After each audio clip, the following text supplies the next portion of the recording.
Bonjour. Un enjeu des DSI est le risque de pénurie des compétences IT dû à l'accélération de l'évolution des technologies. Alors, comment s'en prémunir? C'est ce que je vous propose de voir maintenant avec Xavier Sillon, président de Vodéclic.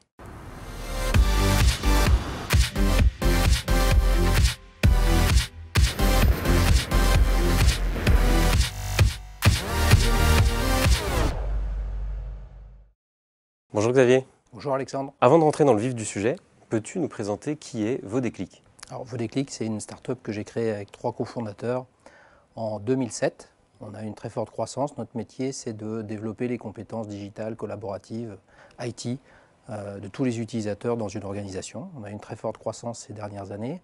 On a été racheté par le groupe Skillsoft au mois de mai 2015. Skillsoft, c'est le numéro 1 mondial du e-learning dans tout ce qui touche aux technologies. Xavier, on va parler de l'obsolescence des compétences IT et la pénurie qui en découle. Quel constat dressez-vous aujourd'hui? Il y a beaucoup d'études qui sont proposées. Celle de la Commission européenne est intéressante. Il y a 900 000 postes déclarés en 2014 qui ne trouvaient pas preneur dans le domaine de l'IT. C'est-à-dire 900 000 postes à l'intérieur d'organisations qui cherchaient à recruter. D'opportunités d'emploi. Exactement. On a plus de 100 000 chaque année qui se créent et qui ne trouvent pas preneur. Il y a un vrai problème d'adéquation entre l'offre et la demande. Il y a 64%, selon cette même étude, des postes où il y a une inadéquation entre l'offre et la demande. Je cherche dans une technologie X, Y ou Z et je ne trouve pas, soit parce qu'il n'y a pas de candidats, soit simplement ils choisissent d'autres opportunités professionnelles. Un exemple concret, c'est par exemple des personnes qui souhaitent recruter autour de compétences touchant à Office 365 et n'arrivent pas à trouver les bonnes compétences. Ça peut être Office 365, ça peut être Azure, ça peut être d'autres technologies Microsoft. Il faut bien comprendre que notre monde est en train de devenir de plus en plus drivé par le logiciel. Donc soit vous êtes travaillez dans l'IT et c'est naturel, soit vous êtes dans des secteurs qui n'ont rien à voir, le bâtiment, le transport, les services, etc. Vous avez besoin de ces ressources-là, mais les candidats, eux, n'ont pas forcément envie de venir travailler chez vous.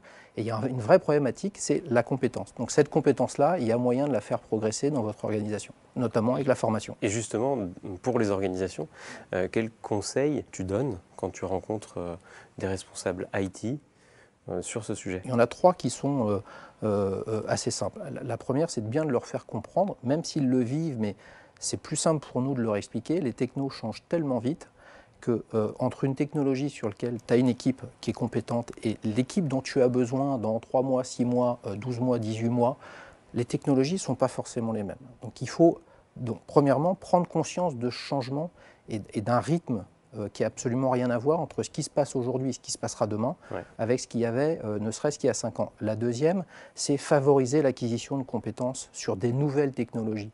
Ce n'est pas parce qu'une organisation n'est pas organisée sur le cloud de Microsoft avec Azure que pour autant, une organisation n'a pas besoin de ressources et de compétences dans le domaine. Pourquoi? Parce que le jour où elle va se décider d'y aller, elle va se dire je vais recruter. Et exécuter extrêmement rapidement. Voilà, et exécuter rapidement, ça veut dire recruter. Si vous ne pouvez pas recruter ou si vous n'y arrivez pas, vous perdez du temps. Donc il y a un vrai intérêt à avoir cette compétence en interne. La troisième, c'est de valoriser votre équipe IT. Il faut bien avoir conscience que l'informaticien, d'il y a 10 ans, était un peu une personne moquée, peu centrale dans une activité. Alors qu'aujourd'hui, c'est central. C'est essentiel. Et il y a des pans entiers d'activités qui n'arrivent pas à recruter parce qu'elles sont perçues comme pas assez branchées, pas assez technologiques, pas assez dans la transformation numérique. Ça, c'est vraiment les 3 conseils. Et justement, comment Vodéclic répond à ces 3 enjeux que tu viens de citer? Alors, notre métier, c'est d'éditer une solution de formation en ligne, une plateforme Internet sur le web, hébergée dans le cloud, tout en SaaS. On produit des contenus pédagogiques. On a plus de 60 000 modules de formation sur à peu près 400 technologies, que ce soit celles en termes de langage de programmation, plateforme d'hébergement, méthode de programmation, mais aussi le poste de travail. On en parlera peut-être un peu plus tout à l'heure. Sur cette plateforme, on permet à chaque utilisateur de venir consommer du contenu pédagogique, qui sont des petits modules de formation de 3-4 minutes sur un sujet donné, agrémentés pour un certain nombre d'entre eux d'exercices, d'évaluation, qui permet vraiment à l'utilisateur de soit se former au long cours sur une techno qu'il ne connaît pas, soit pour picorer des contenus très précis parce qu'il a un problème à un instant donné.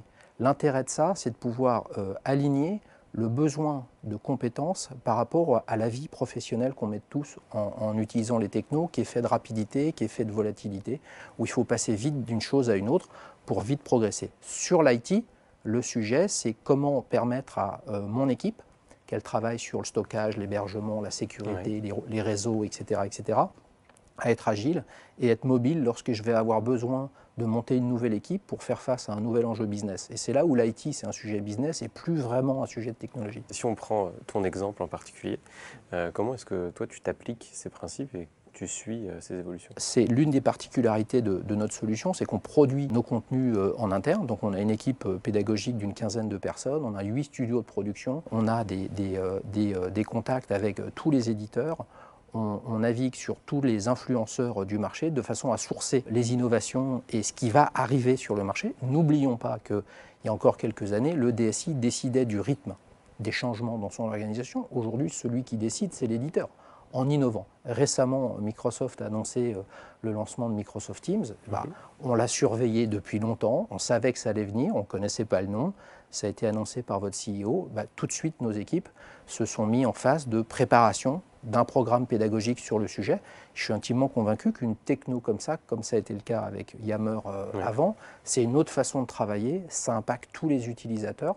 C'est une réelle opportunité de développement de notre business. Alors, justement, on a beaucoup parlé des compétences IT, le changement et l'évolution des gens au sein d'une DSI, mais vous avez aussi tout un contenu à destination des utilisateurs finaux. Oui. Dans quel cadre ça s'inscrit? Dans quel contexte c'est poussé aux utilisateurs finaux et utilisé par les DSI? Est-ce que tu peux nous partager des informations? On a 5 problématiques auxquelles on répond au sein des organisations. L'une d'elles, c'est la problématique de compétences des équipes IT. Oui. Il y a les problématiques des coûts de formation. La France est un pays génial, mais très particulier sur la formation, c'est un impôt. Donc les organisations essayent d'en payer le moins possible en réduisant leurs coûts. Plutôt que de faire du présentiel, elles font de la formation en ligne.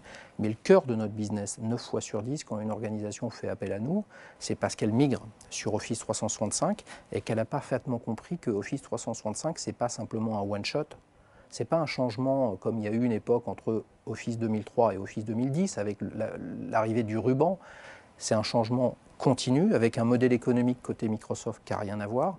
Et les organisations comprennent que Office 365 aujourd'hui, ce n'est pas Office 365 dans 6 mois, dans 1 an, dans 18 mois, parce que vous innovez avec des nouvelles fonctionnalités, avec une nouvelle expérience utilisateur. Toutes les semaines. Exactement, avec l'arrivée de Delve, de Sway, de Office Open Graph, etc. Demain de Microsoft Teams, comme on en a parlé. Eh bien, nous, on répond à cet enjeu et on accompagne vos clients, nos clients, dans le temps, avec un modèle économique qui est le même que celui de toute entreprise logicielle en SaaS, avec un abonnement annuel ou pluriannuel. Est-ce que tu aurais quelques exemples de clients qui sont passés par vos déclics pour justement former à grande échelle leurs utilisateurs? On a des clients de toute taille, des toutes petites PME jusqu'aux très grands groupes. Air France KLM, dont on a déjà parlé ici, utilise notre solution. Total, au niveau mondial, l'utilise également. Thales, grand groupe de télécommunications et dans le militaire, également utilise nos solutions. Mais ça peut être aussi le groupe Rabot du Tilleul dans la construction, groupe familial de très grosse taille, où on pourrait se dire décalé par rapport à cette technologie. Au contraire, justement, tous les métiers sont impactés par cette transformation digitale. Donc on a des clients dans tous les secteurs, l'industrie, le retail, le transport, les assurances, la banque. Toutes épousent ce mouvement dans le digital. Et fondamentalement, pour travailler efficacement demain, il y a une solution. C'est Office 365. Je pense qu'on est tous convaincus que l'Office 365 de demain sera plus performant, différent de celui d'aujourd'hui. Et pour ça, il faut former les utilisateurs. Et c'est ce qu'on amène à nos clients. Merci Xavier. Merci Alexandre. Nous venons de voir comment ces nouvelles générations de formation permettent de répondre aux enjeux des entreprises avec des formats courts, ciblés et flexibles. Si vous aussi, vous voulez en connaître plus sur l'offre de vos déclics, je vous invite à consulter le site internet ainsi qu'à visionner leurs autres vidéos sur la plateforme Microsoft Experience. Merci et à bientôt.